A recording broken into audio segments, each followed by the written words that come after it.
Hello and welcome to this first look exploring session, our final session looking at the tragedy of Alphonsus, Emperor of Germany. A play where Alphonsus is demonstrating all the ways to be a complete and utter bastard. And initially we're sort of going, yeah, we're enjoying him being evil and nasty.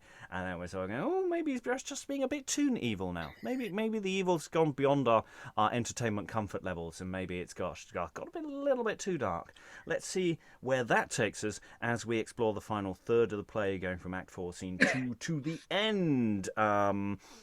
The text has undergone a certain level of preparation, but there are some minor issues that still crop up. I'm sure people will inform other people in the chat of things that they've noticed in advance. But to get into the remainder of the play, reading today the part of Alphonsus is... Aliki Chapple, actor and translator based in the north of England. Reading Brandenburg and Empress is... Hello, I'm Emma Kemp. I'm an actor and I'm in London. Reading Saxon is... Hi, I'm Eric, and I'm still one of the pains of hell, just not as big a pain as yesterday. Reading Richard is... Hello, my name is Lynn. I am a college composition teacher. I live in the northwestern United States. Reading Mentz is... I, Alan Scott, being the corrupt bishop again. Reading Collen, or Cologne more probably, is... Hello, I'm Helen Good. I am definitely a clergyman, but I'm not sure whether I'm corrupt or not, but I have no very great expectations for life expectancy. Reading Hedewick today is... Hello, I'm Lois. I'm a sweet German Fräulein. Ich spreche ein wenig Deutsch. Das ist glücklich. Reading Alexander is... Hi, I'm Dan. I'm an actor based in Montpellier, France. Thankfully, I have no German to speak. And I don't know how much German there is in the last third of the play. I don't think there is actually that much. But we shall see. We shall see. Reading Trier and Edward is... Hi, I'm Sarah Blake, actor, writer and director based in Germany. I made a complete fool of myself doing COD German yesterday, so I'm glad I'm playing an Englishman today.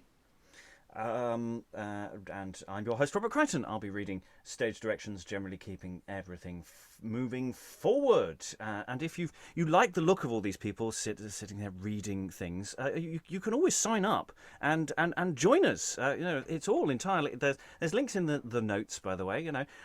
These are all just random people from the world. There's who have decided they want to do this. You too could do this as well. So it's all of the links are in the show notes, or just go to our website, beyondshakespeare.org. I could have asked for money at that point, couldn't I? I've done some awkward Patreon thing or any of that stuff, but no, just join us. I thought I'd just do a join us thing. I've been told I'm supposed to do more of this. I find it really tedious, and I'm sure you do as well. So let's get on with the play. Act 4, Scene 2. Enter Alphonsus, carried in the couch. Saxon, Mentz, Trier, Brandenburg, and Alexander.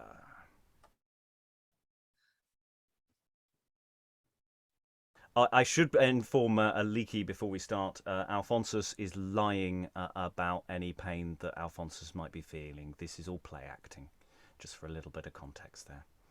Yeah, I'm on the wrong scene, so I need a second to get there. There we go, Scene 2. Right. Oh, almost excessive pain. Oh, raging fire. Is burning cancer or the scorpion descended from the heavenly zodiac to parch mine entrails with quenchless flame? Drink! Drink, I say, give drink, or I shall die! Fill 1,000 bowls of wine. Water, I say, water from forth the cold Tartarian hills. I feel the ascending flame lick up my blood. Mine entrails shrink together like a scroll of burning parchment, and my marrow fries. Bring hugy cakes of ice and flakes of snow that I may drink of them being dissolved. We do beseech your majesty, have patience. Had I but drunk an ordinary poison, the sight of thee, great Duke of Saxony, my friend, in death, in life my greatest foe, might both allay the venom and the torment. But that adulterous Palsgrave and my wife, upon whose life and soul I vengeance cry, gave me a mineral not to be digested, which burning eats and eating burns my heart. My lord of Trier, run to the king of Bohem, commend me to him, ask him how he fares. None but myself can rightly pity him, for none but we have this sympathy of pains. Tell him, when he is dead, my time's not long. When I die, bid him prepare to follow. And exit Trier. Now it works afresh. Are you my friends? Then throw me on the cold, swift-running Rem, and let me bathe there for an hour or two. I cannot bear this pain. Oh, would the unpartial fates afflict on me these deadly pains, and ease my emperor? How willing would I bear them for his sake? Oh, Mentz, I would not wish unto a dog the least of 1,000 torments that afflict me, much less unto your princely holiness.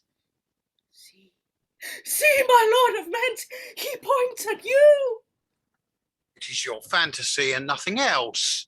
But were death here, I would dispute with him, and tell him to his teeth he doth injustice, to take your majesty in the prime of youth.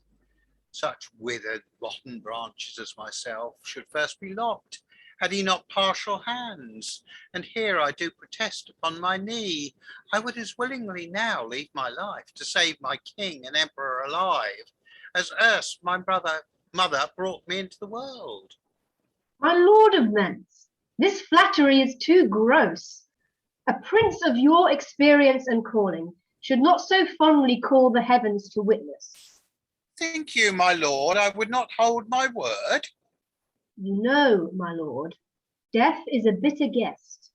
To ease his pain and save my emperor, I sweetly would embrace that bitterness. If I were deaf, I knew what I would do. But see, his majesty has fallen asleep. Ah me, I fear it is a dying slumber. My lord of Saxony, do you hear this jest? What should I hear, my lord? Do you not hear how loudly death proclaims it in mine ears, swearing by trophies, tombs, and dead men's graves, if I have any friend so dear to me that to excuse my life would lose his own, I shall be presently restored to health. Enter Trier. I would he durst make good his promises. My lord of Trier, how fares my fellow emperor? His Majesty is eased of all his pains. Oh, happy news! Now have I hope of health. My joyful heart doth spring within my body to hear these words. Comfort your majesty. I will excuse you, or at least will bear you company. My hope is vain. Now my heart will break. My lord of Trier, you did but flatter me. Tell me the truth. How fares his majesty? I told your highness, eased of all his pain. I understand thee now. He's eased by death. Now I feel alteration. Farewell, sweet lords. Farewell, my lord of Mentz, the truest friend that ever earth did bear. Live long in happiness to revenge my death upon my wife and all the English brood. My lord of Saxony, your grace hath cause. I dare thee, death, to take away my life. Some charitable hand that loves his prince and hath the heart, draw forth his sword and rid me of my life. I love my prince and have the heart to do it. Oh, stay a while. Nay, now it is too late. And stabs him. Villain, what hast thou done? Thou slayed a prince. I did no more than he entreated me. How now? What make I in my couch so late? Princess, why stand you so gazing about me, or who's that lies slain before my face? Oh, I have wrong. My soul was half in heaven. His Holiness did know the joys above, and therefore is ascended in my stead. Come, princes, let us bear the body hence. I'll spend 1,000,000 to embalm the same. Let all the bells within the empire ring, let mass be said in every church and chapel, and that I may perform my latest vow, I will procure so much by gold or friends that my sweet Mentz shall be canonized and numbered in the bead roll of the saints. I hope the Pope would not deny it me. I'll build a church in honor of thy name within the ancient famous city, Mentz, fairer than any one in Germany. There shalt thou be interred with kingly pomp. Over thy tomb shall hang a sacred lamp, which till the day of doom shall ever burn. Yea, after ages shall speak of thy renown, and go a pilgrimage to thy sacred tomb. Grief stops my voice. Who loves his emperor, lay to his helping hand, and bear him hence, sweet father and redeemer of my life. And they exit bearing off Mentz, Alexander left behind, cleaning his sword, presumably. Now is my lord, sole emperor of Rome, and 3 conspirators of my father's death are cunningly sent unto heaven or hell. Like subtlety to this was never seen. Alas, poor Mentz, I pitying thy prayers could do no less than lend a helping hand. Thou wert a famous flatterer in thy life, and now hast reaped the fruits thereof in death. But thou shalt be rewarded like a saint, with masses, bells, dirges, and burning lamps.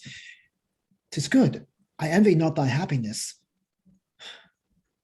The sweet remembrance of that night I mean of sweetness and of stealth, when for a princess did embrace me, paying the first fruits of her marriage bed, makes me forget all other accidents. Saxon, I would willingly forgive the deadly trespass of my father's death, so I might have thy daughter to my wife. And to be plain, I had best right unto her, and love her best, and have deserved her best. But thou art fond to think on such a match, thou must imagine nothing but revenge. And if my computation fail me not, ere long I shall be thoroughly revenged. And exit Alexander. So Alphonsus manages to pull off the big. This is yeah, the whole Alphonsus scene there is, I think that's the content we're here for, isn't it? Massive overacting death scene. Someone say, oh look, death is pointing at you, Mentz. Oh, if only someone dies in my place, I will live. I'll do it. Okay. No, hang on, didn't mean it. No backsies. I mean, and then Alphonsus gets to do, ooh, I'm well again. Ta-da! Wow. There's a scene to do in isolation. Yeah, I enjoyed that stuff. And then Alexander said some words. Never mind. Helen. This other emperor, who Trier is reporting as being either sick or dead or something. Bohemia. This is Richard, isn't it? It's Bohemia. No. Oh, it's Bohemia. Ah, of course. Yeah. The King of Bohemia. Yeah. So last time he had the slow-acting poison, and as I say, Alphonsus, in theory, had also drunk from the goblet, so he has to do this whole pretend dying shtick. I remember. Yes. There were so many. Yeah. I mean, we're really seriously running out of protagonists here within this particular this particular area of the plot. So yeah. Other thoughts about this scene?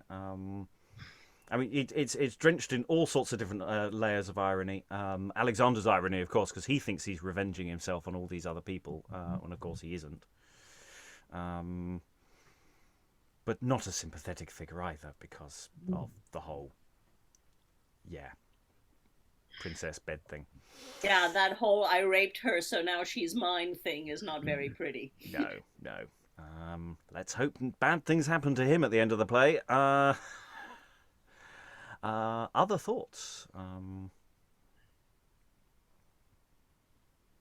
Alas, Mentz I don't know if Mentz is still. He was dressed as the fool, wasn't he?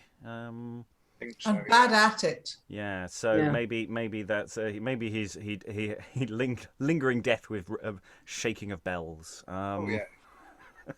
Never knowingly underacted. Yeah.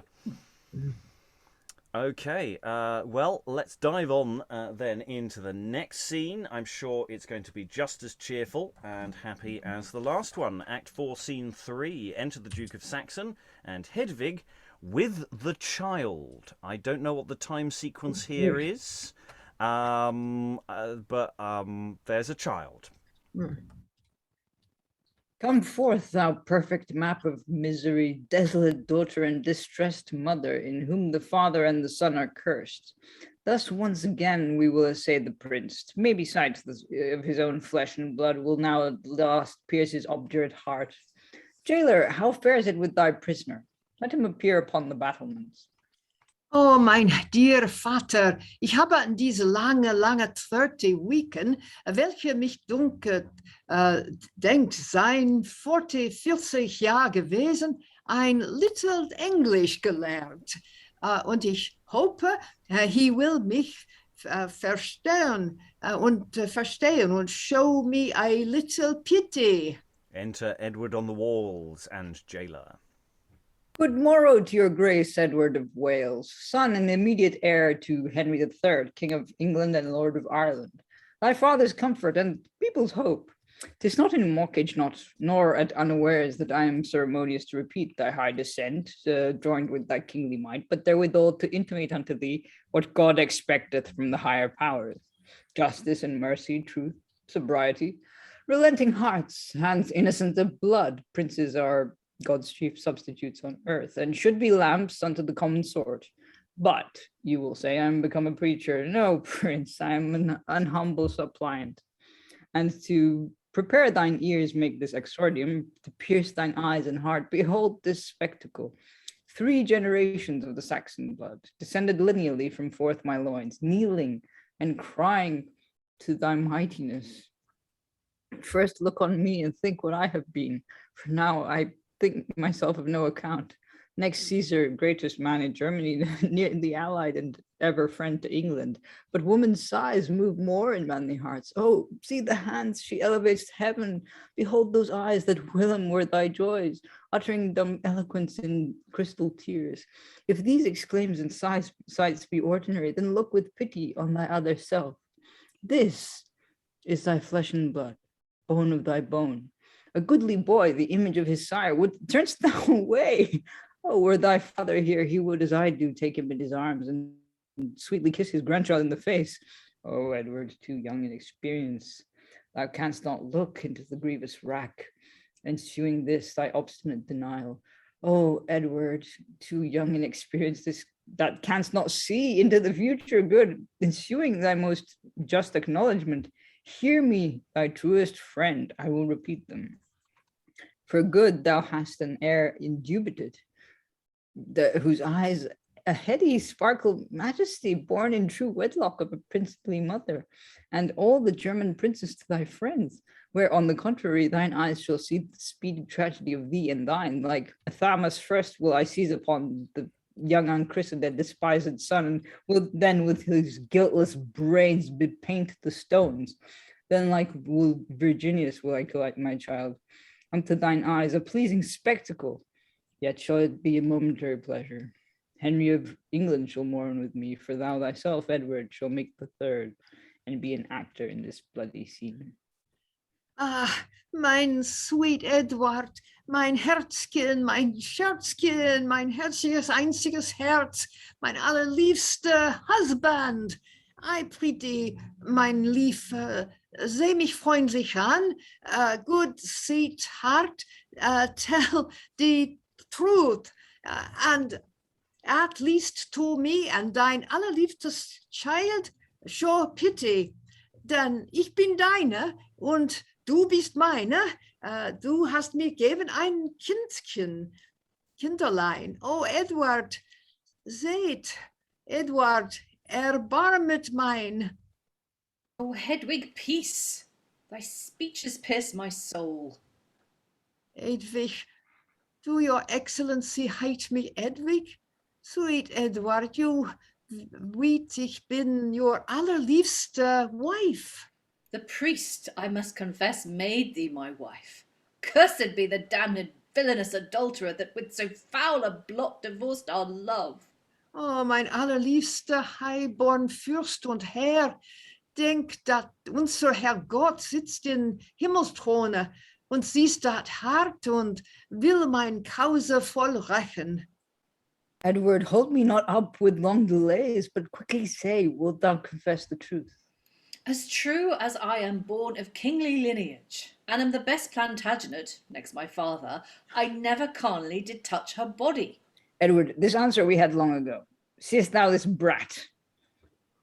Speak quickly, or he dies. His death will be more piercing to thine eyes than unto mine. He is not of my kin. Oh, Father! Oh, mein Vater! Spare mein Kind! Oh, Edward! Oh, Prinz Edward! Speak now, oder nimmer mehr, die Kind ist mein. Ich soll nicht sterben. Have I dishonored myself so much to bow my knee to thee, which never bowed but to my God, and am thus rewarded? Is he not thine? Speak, my murderous-minded prince. Oh, Saxon! Saxon, mitigate thy rage. First, thy exceeding great humility, when to thy captive prisoner thou didst kneel, had almost made my lying tongue confess the deed which I protest I never did. But thy not causeless, furious, madding humour, together with thy daughter's piteous cries, whom, as my life and soul, I dearly love, had thoroughly almost persuaded me to save her honour and belie myself. And were I not a prince of so high blood, and bastards have no sceptre-bearing hands, I would in silence smother up this blot, and in compassion of thy daughter's wrong be counted father to another's child. For why? My soul knows her unguiltiness. Smooth words in bitter sense. Is this thine answer? Ei, Vater, gib mir mein Kind. Das Kind ist mein. Das weiß ich wohl, sagt, es ist nicht sein. Therefore, it dies. He dashes out the child's brains. Oh Gott in seinem Throne. Oh, mein Kind, mein Kind. There, murderer, take his head and breathless limbs. There's flesh enough. Bury it in thy bowels. Eat that or die for hunger. I protest thou gettest none other food till that be spent. And now, to thee, lewd whore, dishonored strumpet, thy turn is next, therefore prepare to die. O mighty Duke of Saxon, spare thy child. She is thy wife, Edward, and thou shouldst spare her. One gracious word of thine will spare her life. I do confess, Saxon, she is mine own. As I have married her, I will live with her. Comfort thyself, sweet Hedewick, and sweet wife. Ach, und wehe, warum sagt ihr, Eure Exzellenz, nicht so bevor? Now is too late. Unser arme Kind ist killed. Though thou be mine, and I do pity thee, I would not nurse a bastard for a son. Oh, Edward, now ich mag your Meinung. Ich should be your whore. Mein Vater, ich begehr von mein Knie, da lasst mich lieber sterben. Ade, false Edward, false Prince, ich bekehr's nicht. Unprincely thoughts do hammer in thy head. Is it not enough that thou hast shaped her once, and seen the bastard torn before thy face, but thou wouldst get more brats for butchery? No, Hedwig, thou shalt not live the day. Oh, Herrgott, nimm meine Seele in deine Händen. It is in thy hand that gives this deadly stroke. And Oh, Herr Saxon Saboteur. stabs her. Herr Sabote, dass mein Unschuld an Tag kommen mocht. Blood be on that wretched villain's head that is the cause of all this misery. Now, murderous-minded prince, hast thou beheld upon my child and child's child thy desire? Swear to thyself that here I firmly swear that thou shalt surely follow her tomorrow in company of thy adulterous aunt.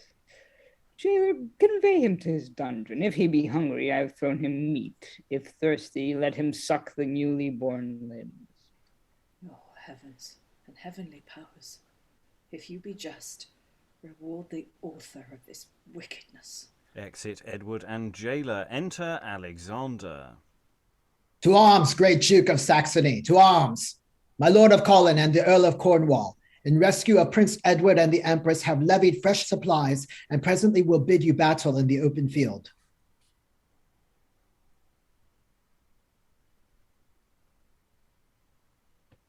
They never could come in fitter time, thirsty for blood, and they shall quench their thirst.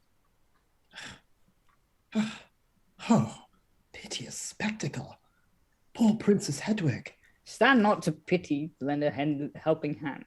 What slave had murdered this guiltless child? What darest thou call me slave unto my face? I tell thee, villain, I have done this deed, and seeing the father and the grandsire's heart can give consent and execute their own. Wherefore should such a rascal as thyself presume to pity them whom we have slain? Pardon me, if it be presumption to pity them. I will presume no more. Then help, I long to be amongst my foes. And they exit. So, that was a cheerful scene. As the horrors of this play unfold, beyond the scope of what, obviously Alphonsus has set this up, but it's Saxon who goes in full meltdown here. It's an interesting question from Edward's point of view, whether Edward actually believes Saxon is going to go through with what he's threatening, or whether he just doesn't care until the actual deed itself is done. Obviously Edward is a prisoner, so he's not in a position, a strong bargaining position here. Thoughts from the room, because there's a lot going on here and everyone's sort of staring at the screen in open-mouthed horror, which I think is probably the playwright's intention. Lynn. Yeah, it kind of lost me here. This is just sort of beyond the pale.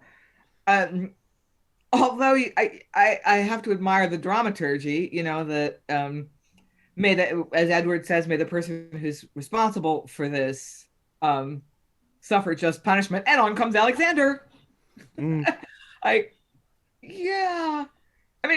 Just 2 scenes ago, Alexander was saying, "Oh, what I'd really like to do is marry the woman I just deflowered."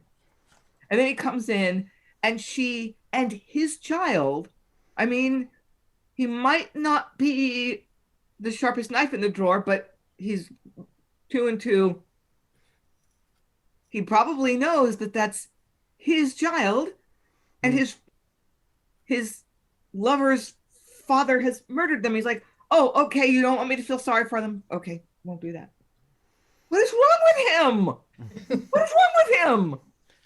Well, I think, to be fair for Alexander, not saying anything now is probably a very wise move, because Saxon's standing there covered in the blood of his offspring. Clearly not a sane guy. Aliki.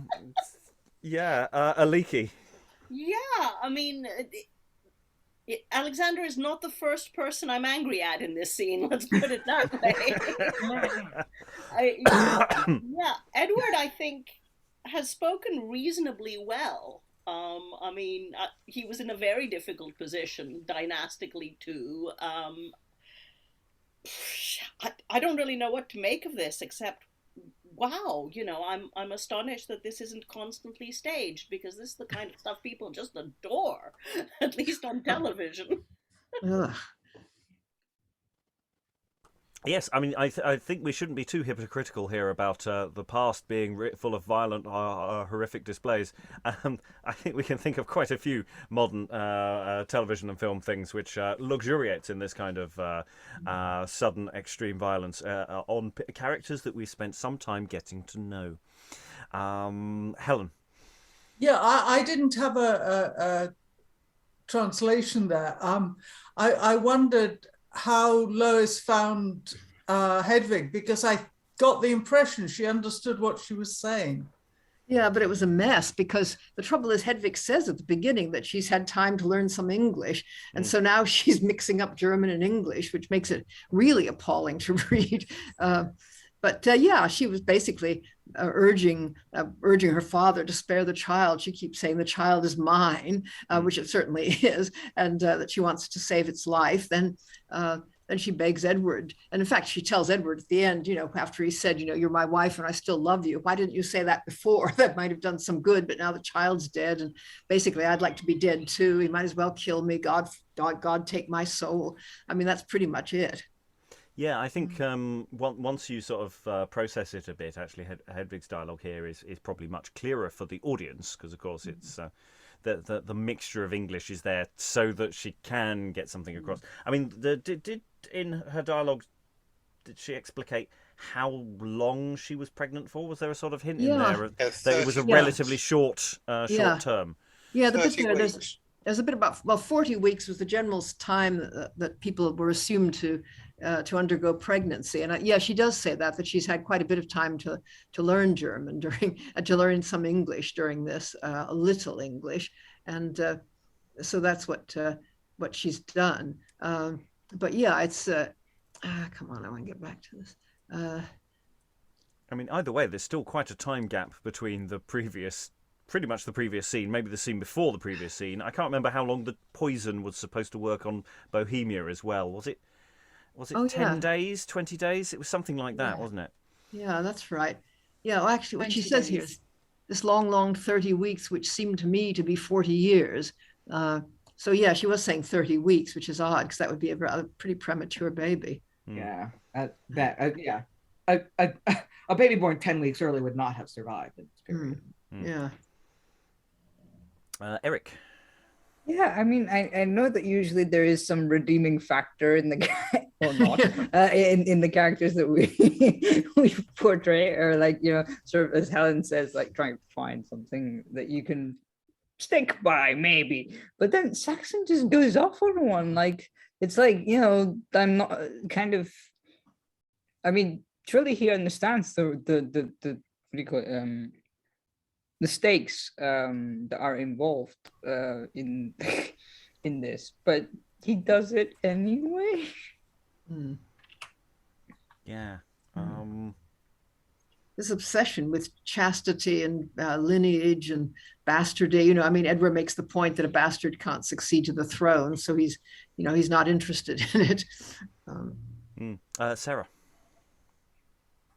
I wonder if this scene is actually to try and gen up some empathy, audience support for the English contingent, because I mean, you could play it either way, but certainly it would be more dramatically interesting if Edward doesn't think Saxon's going to kill this baby, if he's just oh yeah, he's trying to manipulate me, and he refuses to admit to it. And bearing in mind he's been in prison for the last 30 or 40 weeks, and presumably Saxon's been having this conversation at least once a week, so he's kind of quite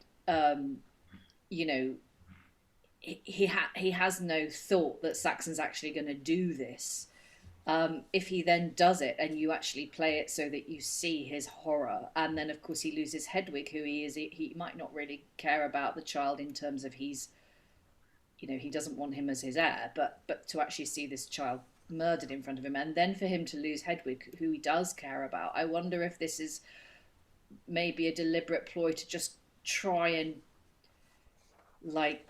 just jemmy in a bit of sympathy for the English cause before we hit the end of the play, because I mean, up until this point, Edward, I think, what did Bryony call him yesterday? A sad sack.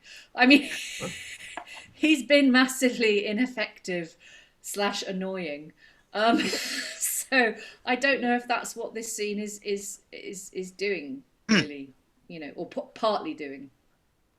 Yeah, I mean, we've I mean, it makes sense that there is a change, because he does actively try and save Hedwig after the child has died. You get the impression that he's sort of trying a bit harder with his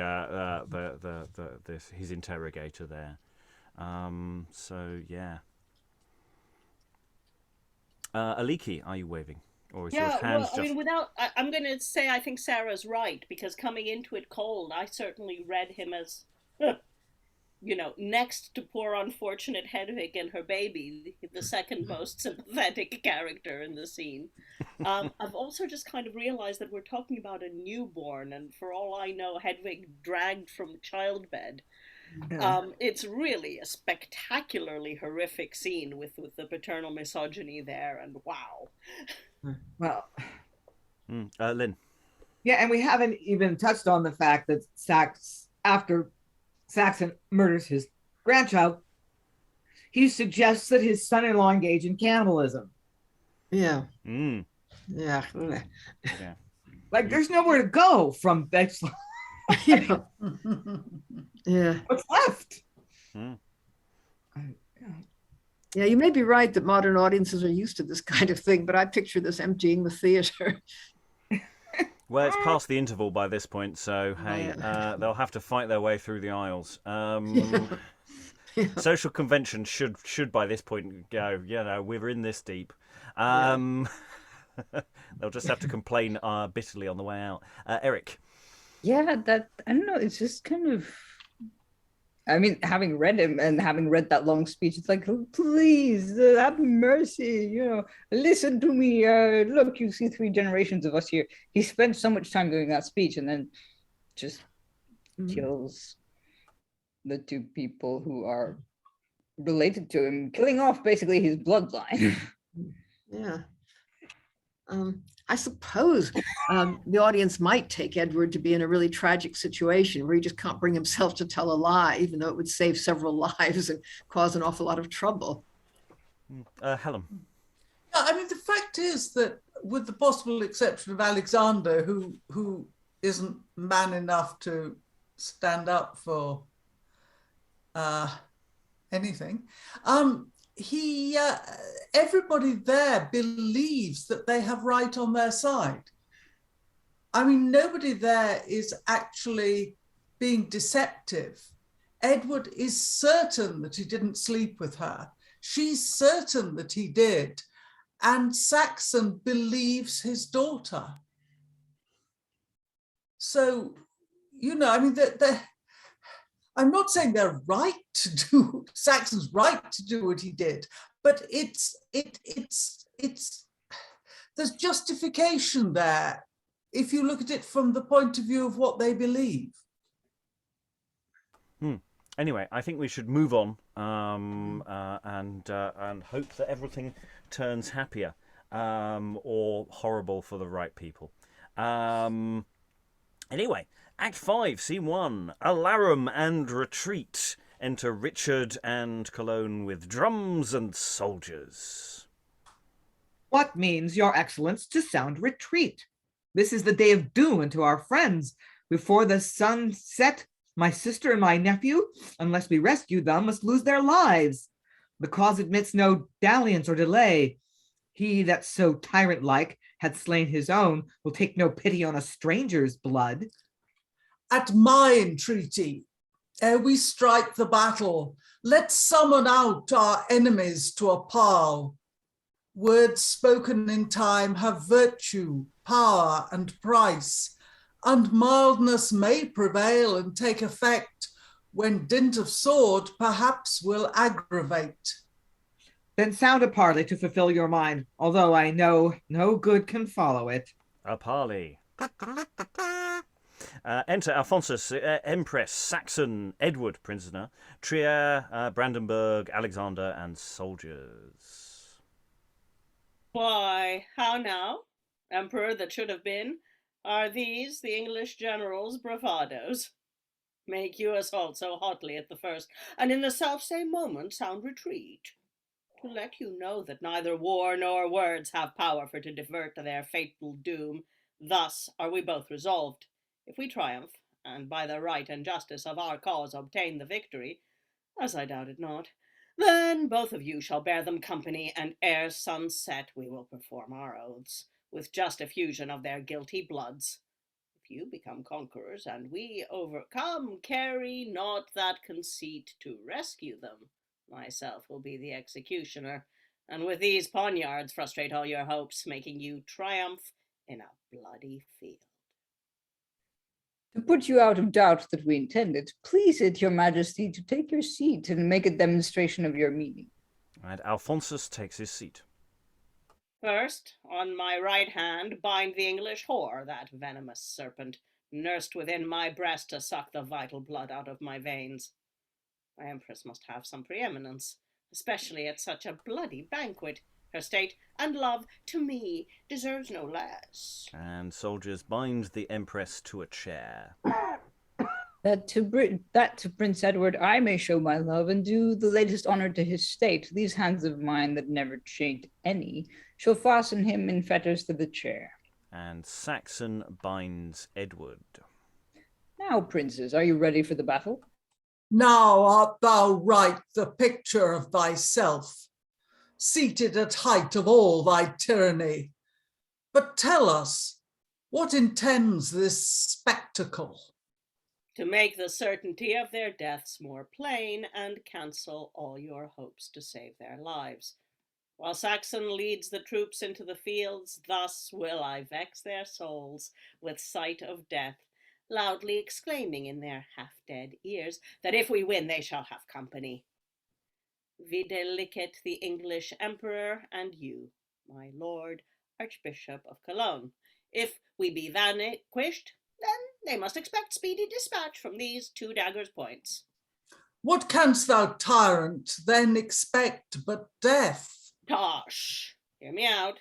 That hand which shed their blood can do the like to rid me out of bonds. But that's a damned resolution. So must this desperate disease be cured. Oh, Saxon, I'll yield myself and all my power to save my nephew, though my sister die. Thy brother's kingdom shall not save his life. Uncle, you see these savage-minded men will have no other ransom but my blood. England hath heirs, though I be never king, and hearts and hands to scourge this tyranny. And so, farewell. 1,000 times farewell, sweet brother Richard and brave Prince of Cologne. What, Richard, hath this object pierced thy heart? Why, this imagine how it went with me when yesterday I slew my children. Oh, Saxon, I entreat thee on my knees. Thou shalt obtain like mercy with thy kneeling, as lately I obtained at Edward's hands. Pity the tears I pour before thy feet. Pity those tears. Why, I shed bloody tears. I'll do the like to save Prince Edward's life. Then like a warrior spill it in the field. My griefful anger cannot be appeased by sacrifice of any but himself. Thou hast dishonored me, and thou shalt die. Therefore, alarum to the fight, that thousands more may bear thee company. Nephew and sister, now farewell forever. Heaven and the right prevail, and let me die. Uncle, farewell. Brother, farewell, until we meet in heaven. And they exit, except for Alphonsus, Edward, Empress, and Alexander. Here's farewell, brother, nephew, uncle, aunt, as if in 1,000 years you should not meet. Good nephew and good aunt, content yourselves. The sword of Saxon and these daggers' points before the evening star doth show itself will take sufficient order for your meeting. Alexander, my trusty Alexander, run to the watchtower as I pointed thee, and by thy life I charge thee, look unto it, thou be the first to bring me certain word, if we be conquerors or conquered. With careful speed, I will perform this charge. And exit Alexander. Now, I have leisure yet to talk with you. Fair Isabel, the Palsgrave's paramour, wherein was he a better man than I? Or wherefore should thy love to him affect such deadly hate unto thy emperor? Yet, well, fair wenches that can love good fellows, and not mix murder with adultery. No. Great Emperor, I dare not call you husband. Your conscience knows my heart's unguiltiness. Didst thou not poison or consent to poison us? Should any but your highness tell me so, I should forget my patience at my death and call him villain, liar, murderer. She that doth so miscall me at her end. Edward, I prithee speak thy conscience. Think'st thou not that in her prosperity she hath vexed my soul with bitter words and deeds? Now, Prince of England, I do count thee wise, that thou wilt not be cumbered with a wife, when thou hast stolen her dainty rose corons and plucked the flower of her virginity. Tyrant of Spain, thou liest in thy throat. Good words! Thou seest thy life is in our hands. I see thou art become a common hangman, an office far more fitting to thy mind than princely to the imperial dignity. I do not exercise on common persons. Your highness is a prince, and she an empress. Therefore count not of a dignity. And there is noise of a battle within. Arg, roar, grrr. Hark, Edward, how they labour, all in vain, with loss of many a valiant soldier's life, to rescue them whom heaven and we have doomed. Dost thou not tremble when thou think'st upon it? Let guilty minds tremble at sight of death. My heart is of the nature of the palm, not to be broken till the highest bud be bent and tied into the lowest root. I rather wonder that thy tyrant's heart can give consent, that those thy butcherous hands should offer violence to thy flesh and blood. See how her guiltless innocence doth plead in silent oratory of her chastest tears. Those tears proceed from fury and cursed heart. I know the stomach of your English dames. No, Emperor, these tears proceed from grief. Grief that thou canst not be revenged of us. Grief that your highness is so ill advised to offer violence to my nephew Edward. Since then there must be sacrifice of blood. Let my heart blood save both your bloods unspilt, for of his death thy heart must pay the guilt. No, aunt, I will not buy my life so dear. Therefore, Alfonso, if thou beest a man, shed manly blood, and let me end this strife. Here's straining courtesy at a bitter feast. Content thee, Empress, for thou art my wife, thou shalt obtain thy boon, and die the death. And for it were unprincely to deny so slight request unto so great a lord. Edward shall bear thee company in death. Sound of a retreat. But hark, the heat of battle hath an end. One side or other hath the victory. And enter Alexander with news of where we are at, but we'll pause before we find out which side has won. So this is all very Tamburlaine-y, isn't it? We're going to leave some characters on stage to have a bit of a conflab while the battle happens off stage. There's a nice bit of taunting of people strapped down onto chairs. The chairs seem to be an important element here. Back and forth from people here. Thoughts from the room here about this sort of hostage situation that we've got in play here. Aliki, you're being the big bad here, getting to do some strutting. I mean, it's marvelous fun for an actor, obviously. But and it seems again to be in a different mode, all kind of sneering and posturing and bitterness and just fun rather than the sheer horribleness of the previous scene. But...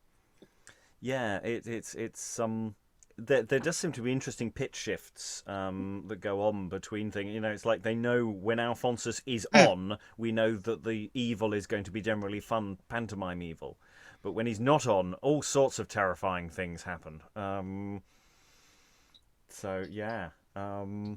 thoughts in the room? Before we find out who wins the battle. I know you're all raring to find out what happens in the battle, but I'm sure there's lots of you in the room. I'm sure somebody has an opinion of what's going on here. Don't make me just say things. Eric. Yeah, it also reminded me a bit of Troublesome Reign, where you've got, and I think it was, Wounds of Civil War, where you've got the sort of battlements and like the two camps divided across the battlements and stuff. And I don't know, it's just sort of, I'm trying to figure out how big this stage is, because obviously you've got to have room for like a sort of upper area where the battlements are, and you've got Alphonsus over sort of, watching and stuff. And then you've got, I mean, the retreat is sounded, so that's probably off stage, but then there's so much business going on, like people running on, people running off, people being tied up. It just, like, I don't know, I feel like if we did a sort of what do you call it, a Zoom production, we would have to have the color coding that we usually do, because otherwise it wouldn't be clear who's on which side, even if, like, you've got Englishmen with Englishmen, but then you've got Englishmen who are prisoners of the Germans, and then sort of it can get complicated if you're not careful.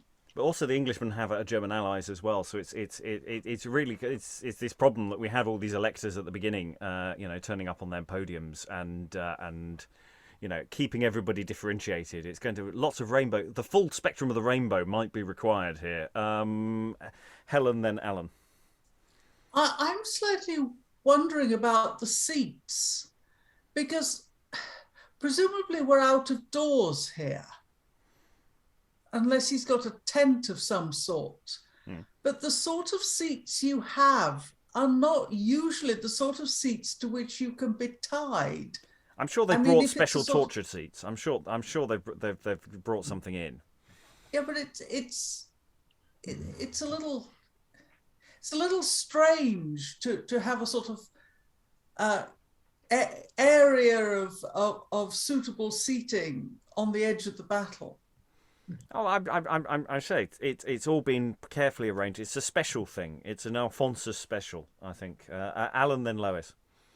I think on the thrones thing, we did see similar in Tamburlaine and one or two others of that genre of people being tied to thrones or seats of some sort.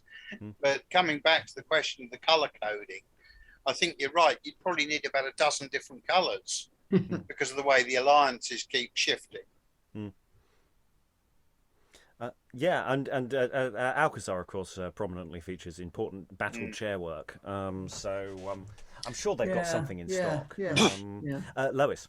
Yeah, people are constantly being brought onto the battlefield in a chair so that the sight of them can inspire their troops or whatever. But also, there are, I think, at least two plays where there is a trick chair. I don't think that's being used here, but I mean, it's a chair that actually traps the victim in it. So clearly the companies had, a fairly good collection of chairs. I won't tell you which plays this happens in, so there won't be any spoilers.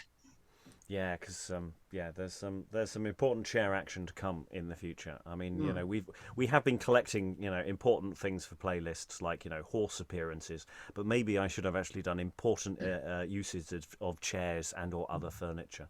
That may be a playlist coming soon. Or not sure yet. Too early to tell for that kind of prop business. Okay, let's find out who won the battle, shall we? So enter Alexander with news. Who won? Though it's Alphonsus still speaking. And see where Alexander, sweating, comes. Speak, man, what news? Speak. Shall I die or live? Shall I stab? Sure. Or else prolong their lives to grievous torments? Speak! Am I conqueror? What have I haste bereft thee of thy speech? Hast thou not breath to speak one syllable? Oh, speak! Thy dalliance kills me. Won or lost? Lost. And amazed, let's fall the daggers. Ah, my senses fail. My sight is gone. Will not your grace dispatch the strumpet queen? Shall she then live, and we be doomed to death? Is your heart faint, or is your hand too weak? Shall servile fear break your so sacred oaths? Methinks an emperor should hold his word. Give me the weapons, I shall soon dispatch them. My father's yelling ghost cries for revenge. His blood within my veins boils for revenge. Oh, give me leave, Caesar, to take revenge. On condition that thou wilt protest to take revenge upon the murderers without respect of dignity or state, afflicting speedy, pitiless revenge, I will commit this dagger to thy trust and give thee leave to execute thy will. What need have I here reiterate the deeds? Which deadly sorrow made me perpetrate? How near did I entrap Prince Richard's life? How sure set I the knife to Mentz his heart? How cunningly was Palsgrave doomed to death? How subtly was Bowen poisoned? How slyly did I satisfy my lust, mixing dulcet love with deadly hate, when Princess Hedewick lost her maidenhead, sweetly embracing for me for England's heir? Oh, execrable deeds! Oh, savage mind! Edward, I give thee leave to hear of this, but will forbid the blabbing of your tongue. Now, gracious Lord and sacred Emperor, your Highness, knowing these and many more, which fearless pregnancy hath wrought in me, you do me wrong to doubt that I will dive into their hearts that have not spared their betters. Be therefore sudden, lest we die ourselves. I know the conqueror hastes to rescue them. Thy reasons are effectual. Take this dagger. Yet pause a while. Sweet nephew, now farewell. They are most dear to me, whom thou must kill. Hark, aunt, he now begins to pity you. But they consented to my father's death. More than consented, they did execute. I will not make his majesty a liar. I killed thy father, therefore let me die. But save the life of this unguilty prince. I killed thy father, therefore let me die. But save the life of this unguilty Empress. Hark thou to me, and think their words as wind. I killed thy father. Therefore let me die, and save the lives of these two guiltless princes. Art thou amazed to hear what I have said? There, take the weapon. Now revenge at full thy father's death, and those my dire deceits that made thee murderer of so many souls. O Emperor, how cunningly wouldst thou entrap my simple youth to credit fictions? Thou kill my father. No, no, Emperor. Caesar did love Lorenzo all too dearly. Seeing thy forces now are vanquished, frustrate thy hopes. Thy Highness like to fall into the cruel and revengeful hands of merciless, incensed enemies, like Caius Cassius, weary of thy life. Now wouldst thou make thy page an instrument by sudden stroke to rid thee of thy bonds? Hast thou forgotten how that very night thy father died, I took the master key, and with a lighted torch walked through the court? I must remember that, for to my death I shall never forget the slightest deed, which on the dismal night or day I did. Thou wast no sooner in thy restful bed, but I disturbed thy father of his rest, and, to be short, not that I hated him, but for he knew my deepest secrets. With cunning poison I did end his life. Art thou his son? Express it with a stab, and make account if I had prospered. Thy date was out. Thou wast already doomed. Thou knew too much of me to live with me. What wonders do I hear, great Emperor? Not that I do steadfastly believe that thou didst murder my beloved father, but in mere pity of thy vanquished state, I undertake this execution. Yet, for I fear the sparkling majesty which issues from thy most imperial eyes may strike relenting passion to my heart. And after wound receiving from fainting hand, thou fall half dead among thy enemies. I crave thy Highness leave to bind thee first. Bind me quickly. Use me as thou please. Oh, villain, wilt thou kill thy sovereign? Your Highness sees that I am forced unto it. And binds Alphonsus to his chair. Fair Empress, I shame to ask thee pardon whom I have wronged in so many thousand ways. Dread lord and husband, leave these desperate thoughts. Doubt not the princes may be reconciled. Maybe the princes will be reconciled. But what is that to me? All potentates on earth can never reconcile my grieved soul. Thou slewest my father. Thou didst make this hand mad with revenge to murder innocents. Now here, how in the height of all thy pride the rightful gods have poured their justful wrath unto thy tyrant's head, devil as thou art, and saved by miracle these princes' lives. For know, thy side hath got thy victory. Saxon triumphs over his dearest friends. Richard and Collen both are prisoners, and everything hath sorted to thy wish. Only hath heaven put it in my mind, for he alone directed then my thoughts, although my meaning was most mischievous, to tell thee thou hadst lost, in certain hope that suddenly thou wouldst have slain them both. For if the princes came to talk about it, I greatly feared their lives might be prolonged. Art thou not mad to think on this deceit? I'll make thee madder with tormenting thee. I tell thee, arch thief, villain, murderer, thy force hath obtained a victory. Victory leads thy foes in captive bands. This victory hath crowned thee emperor. Only myself hath vanquished victory and triumphed in the victor's overthrow. Oh, Alexander, spare thy prince's life! Even now thou didst entreat the contrary. Think what I am that beg my life of thee. Think what he was whom thou hast doomed to death. But let the princes do surprise us here. Before I have performed my strange revenge, I will be sudden in the execution. I will accept any condition. Then, in the presence of the Empress, the captive Prince of England and myself, forswear the joys of heaven, the sight of God, thy soul's salvation and thy Savior Christ, damning thy soul to endless pains of hell. Do this, or die upon my rapier's point. Sweet lord and husband, spit in's face! Die like a man, and live not like a devil. God, wilt thou save thy life and damn thy soul? Oh, hold thy hand! Alphonsus, doth renounce... Aunt, stop your ears, hear not this blasphemy. Sweet husband, think that Christ did die for thee. Alphonsus doth renounce the joys of heaven, the sight of angels, and his Saviour's blood, and gives his soul unto the devil's power. Thus will I make delivery of the deed. Die, and be damned now I am satisfied. And kills him. Oh, damned miscreant! What hast thou done? When I have leisure, I will answer thee. Meanwhile, while I take my heels and save myself, if I be ever called in question, I hope your majesties will save my life. You have so happily preserved yours. Did I not think it? Both of you should die. And exit Alexander. And we're going to pause there, because there's a lot going on here.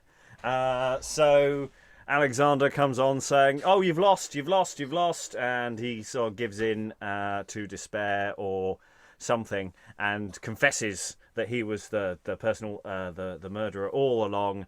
And Alexander says, well, I'm going to have to kill you now. I'll bind you in this chair. And then, ta-da, it was a lie. You won. Gonna kill you anyway. But I won't kill you if you renounce God. I mean, that's one hell of a thing as well. I mean, that is no small thing for an early modern play to put out there.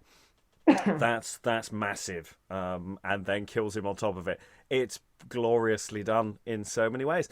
Lois, you are muted at present, but we will go to you. Right. Yeah, when Alexander says die and be damned, he's speaking literally, because for Alphonsus to say that at the moment of death means that he is essentially going straight to hell. And this is actually something borrowed, I think, from The Unfortunate Traveler, where the same thing happens, Nash's novel. He probably got it from somewhere else. I mean, I think it's probably a story that's been going around, that somebody's way of taking horrible vengeance on someone. In fact, in The Unfortunate Traveler, what the guy does is get the man to say all sorts of horrible, damnable things, and then he shoots him in the mouth so that he can't possibly say anything else to repent. Nice. We have had a play, not so much of intentional making someone damn themselves, but we have had someone who fails to repent in time just before his death. Enough is good. Just about to say the words, and we know he's damned. So we've had that from a much earlier play, of which I cannot remember the name, but we'll come around to it sometime soon. Other thoughts about this? There's a certain WTF moment throughout all of this. I mean, Alexander totally loses it, doesn't he? He just goes, yeah, I killed him, and I killed him, and I killed all these people, and it's just, Aliki, did you have thoughts? Yeah, I mean, I was thinking that it's going to be really hard. On the one hand, it cries out to be staged. On the other hand, it'd be really hard to do it because, I nearly lost it spluttering with laughter at the improbability of all of this. And I find it hard to think of an audience putting up with it now. There was a discussion in the chat about his motives in confessing, and I would like that spoken by the people who said it rather than me, though. Yeah. Let's hear it. Well, that was me. Because to me it just made no sense. It's like, the play requires that he confesses, so he's going to confess, and I'm like, why is he doing this now? What is his motivation? And the only thing I could come up with was that he maybe thought that if Alexander runs him through in a fit of fury because he's lied to him, then that's going to be a quicker, cleaner death than, if the English take him prisoner and then I maybe do God knows what to him. I don't know. That was all I could come up with, but it just seemed very weird. He does lose the will a bit. The amazed lets the daggers fall. So it's either that they simply trick him through words, like I killed thy father, I killed thy father, I killed thy. Oh damn, you got me. Dan. I wasn't here for the first two sessions, so somebody certainly correct me if I'm wrong. But could it have been just that Alphonsus felt that he owed it to Alexander? He just felt guilt because isn't he the one who brought him up?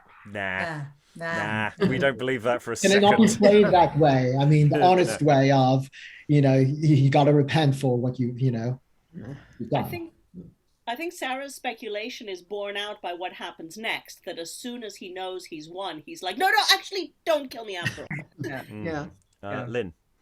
Yeah, I had the same reaction as like, how is an actor going to play that? Because it seems so out of character for him to confess the truth. And how do you make it clear? I mean, I think thinking about the sort of historical context and what the audience's judgments of his character might be, I think the idea that when he's faced with sudden death or torture at the hands of his enemies, he takes the cowardly way out and tries to get Alexander to kill him. So, I mean, I think the audience would have interpreted that as a cowardly move, which is consistent with his character. But how do you make all of that clear in that very, very truncated moment?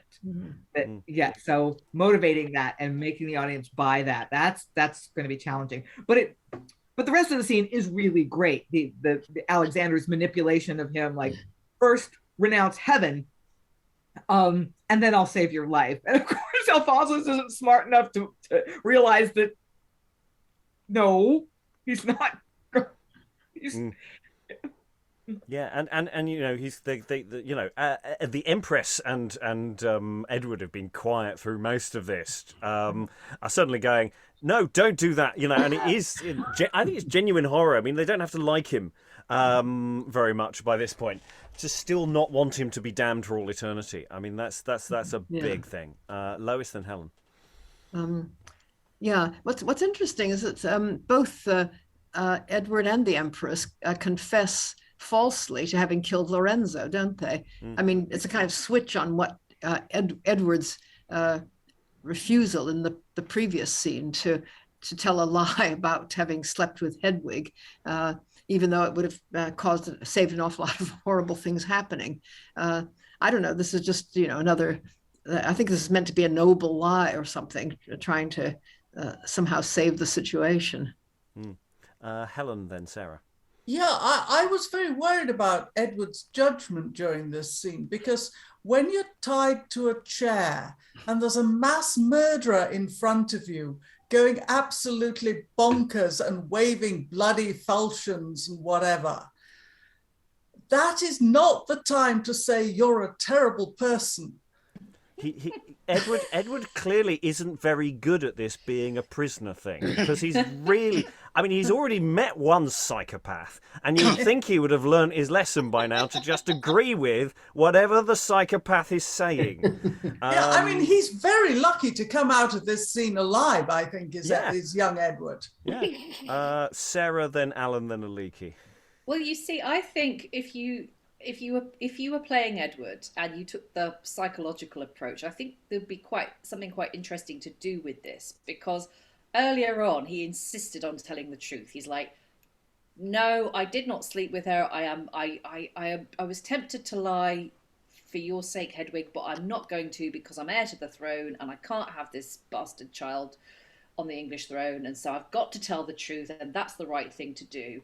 And he has no clue about what the consequences are going to lead to, or at least you could play it that way, that he has no clue about what's going to happen. And then he sees what happens because of his righteous, from his perspective, lie.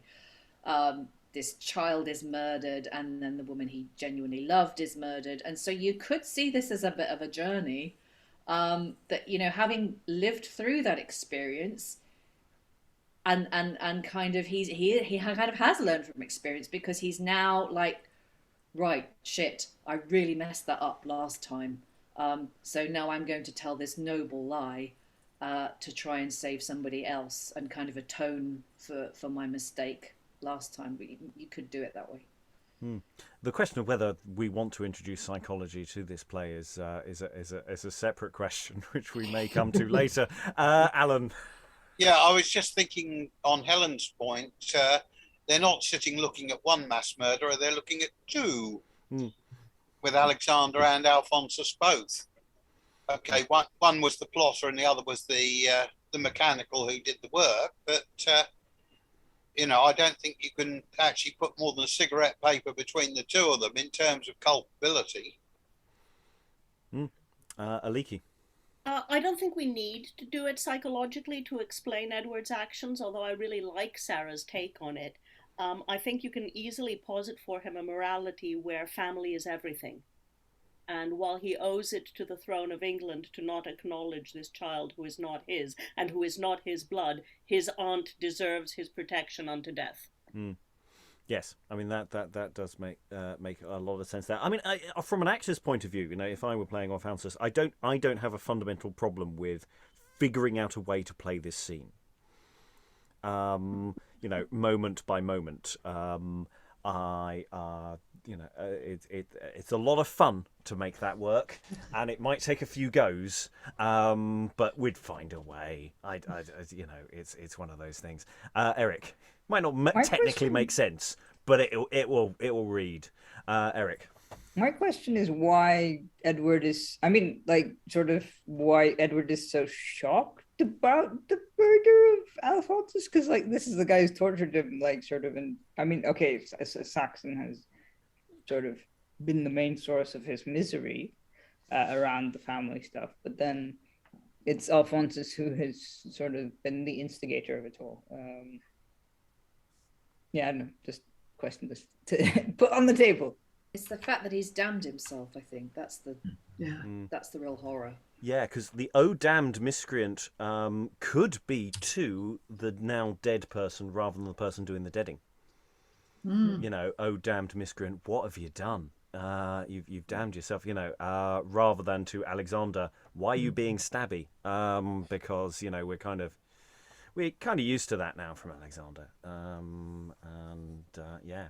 So actually, there's options there. I think it's that religious element that is driving the sort of, because there's part of me going, the Empress and Edward should just be going, whatever, at this point. Kill who you like, so long as it's not us. Anyway, shall we finish the play? Let's find out who survives this, the remainder of the text. Anyone else want to play musical chairs? So Alexander has exited. Enter Saxon, Brandenburg, Trier, Richard and Collen, Cologne as prisoners and soldiers. Bring forth these daring champions to the block. Comfort yourselves, you shall have company. Great Emperor, where is his majesty? What bloody spectacle do I behold? Revenge, revenge. Oh, Saxon, Brandenburg, my lord is slain. Caesar is doomed to death. Princes, make haste. Follow the murderer. Is Caesar slain? Follow the murderer! Why stand you gazing on another thus? Follow the murderer! What murderer? The villain Alexander hath slain his lord. Make after him with speed. So shall you hear such villainy as you have never heard. My lord of Trier, we both with our light horse will scour the coast and quickly bring him in.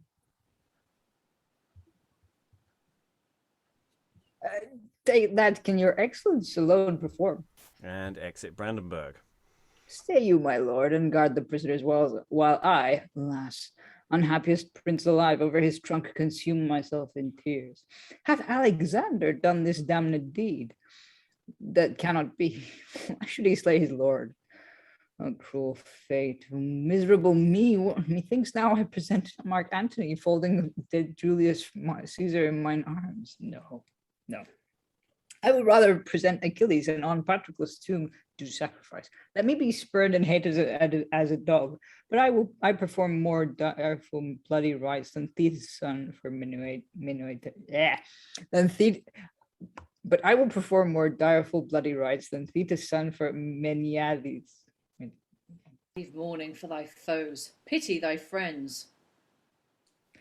Friends I have none, and that which grieves my soul is want of foes to work my wreak upon. But you were traitors for 400,000 that I might satisfy myself with blood. Enter Brandenburg, Alexander, and soldiers.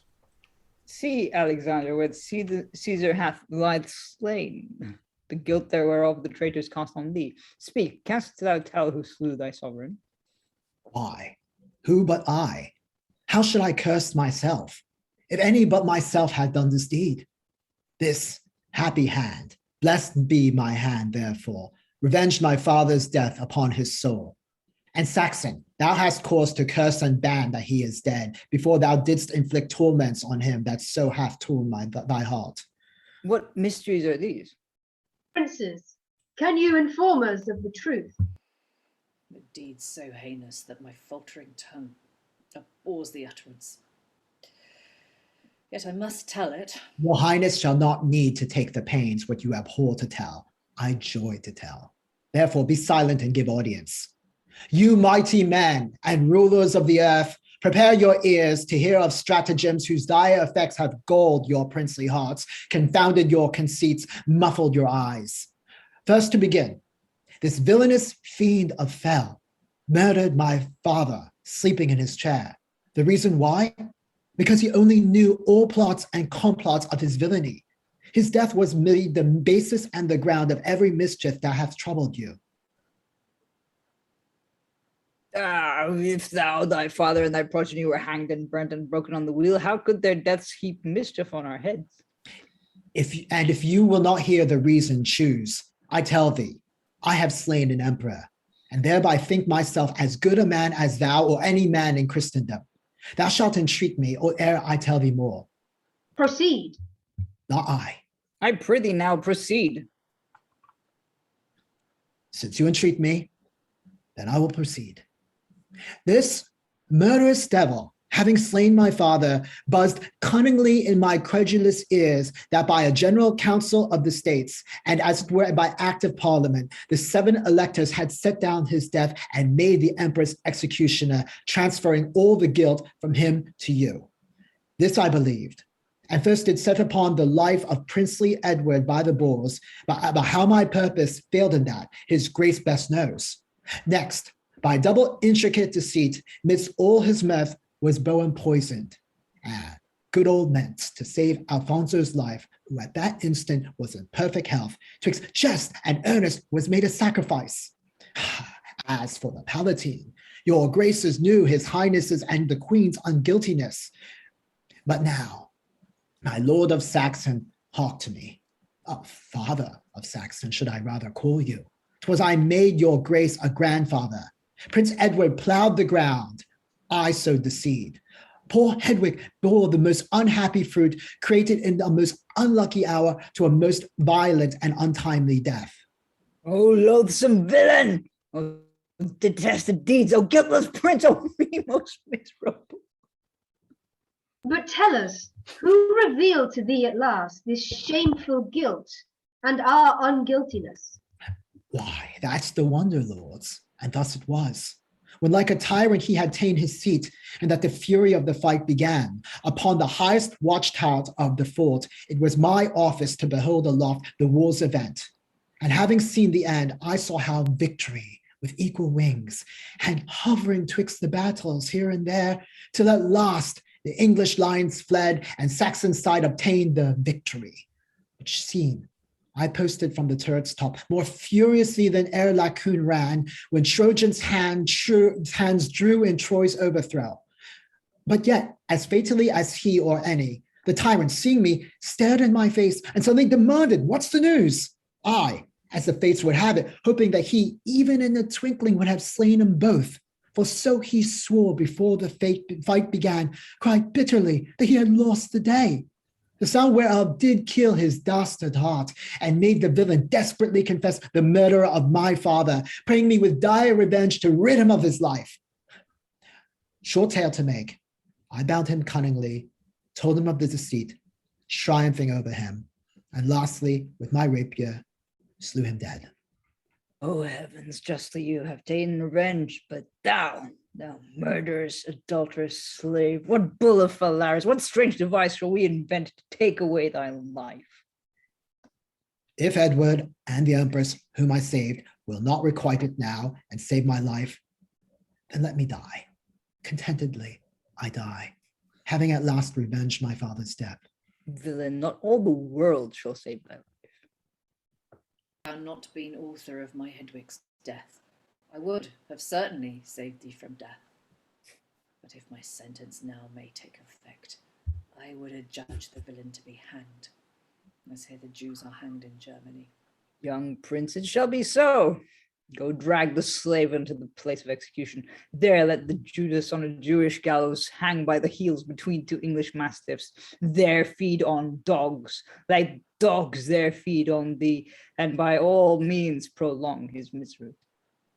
Oh, might thyself and all these English curs, instead of mastiff dogs, hang by my side. How sweetly would I tug upon your flesh. Away with him, suffer him not to speak.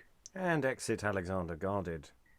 And now, my lords, Cologne, Trier, and Brandenburg, whose hearts are bruised to think upon these woes, though no man hath such reason as myself, we of the 7 electors that remain after so many bloody massacres, kneeling upon our knees, humbly entreat your excellence to be our emperor.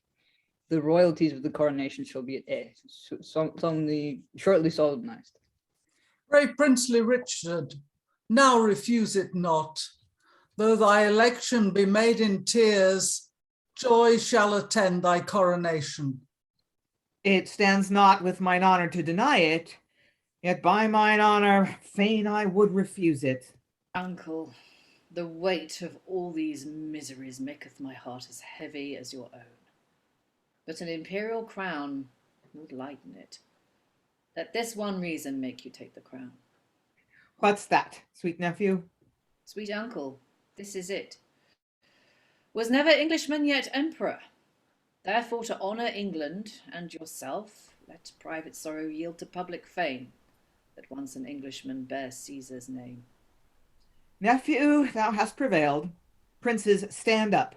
We humbly do accept your sacred offer. Then sound the trumpets and cry, Vivat Kaiser! Vivat Kaiser!